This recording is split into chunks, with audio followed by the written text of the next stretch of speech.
بسم اللہ الرحمن الرحیم۔ السلام علیکم۔ رسول اللہ صلی اللہ علیہ وآلہ وسلم نے فرمایا، مظلوم کی بد دعا سے بچو کیونکہ یہ بادلوں پر اٹھا لی جاتی ہے۔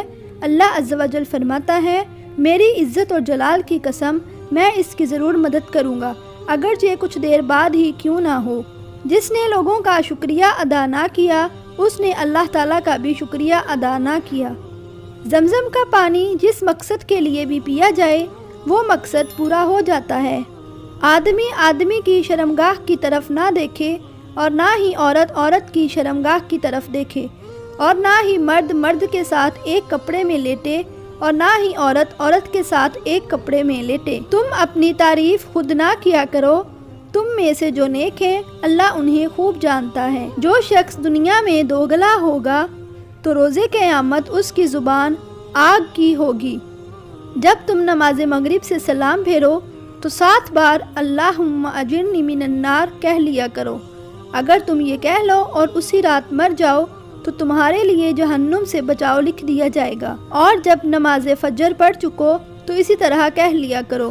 اگر تم اس دن میں مر گئے تو تمہارے لیے جہنم سے بچاؤ لکھ دیا جائے گا۔ بے شک یہ اللہ تعالیٰ کا دستور ہے کہ جو چیز دنیا میں عروج پر پہنچ جاتی ہے تو وہ اسے پستی کی طرف دھکیل دیتا ہے۔ جو شخص اپنے رب کا ذکر کرتا ہے وہ زندہ کی طرح ہے، اور وہ شخص جو ذکر نہیں کرتا مردہ کی طرح ہے۔ کسی کو پچھاڑنے والا شخص زیادہ طاقتور نہیں، طاقتور شخص تو وہ ہے جو غصے کے وقت اپنے آپ پر قابو رکھے۔ دنیا کی طلب میں اعتدال کا طریقہ اپناؤ، اس لیے کہ جس چیز کے لیے آدمی پیدا کیا گیا ہے وہ اسے مل کر رہے گی۔ جب آدمی سوئے تو اپنے دائیں ہاتھ کو سر کے نیچے رکھے اور پھر یہ دعا پڑھے، اللہم الیک اسلمت نفسی۔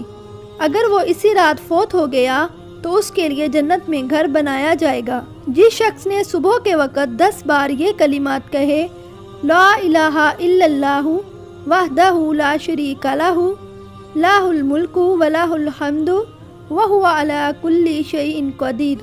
اللہ کے سوا کوئی معبود نہیں، وہ اکیلا ہے، اس کا کوئی شریک نہیں، اسی کی بادشاہت اور اسی کے لیے سب تعریف ہے، اور وہ ہر چیز پر کامل قدرت رکھتا ہے۔ اس کو اسماعیل علیہ السلام کی اولاد میں سے ایک غلام آزاد کرنے کے برابر ثواب ملے گا۔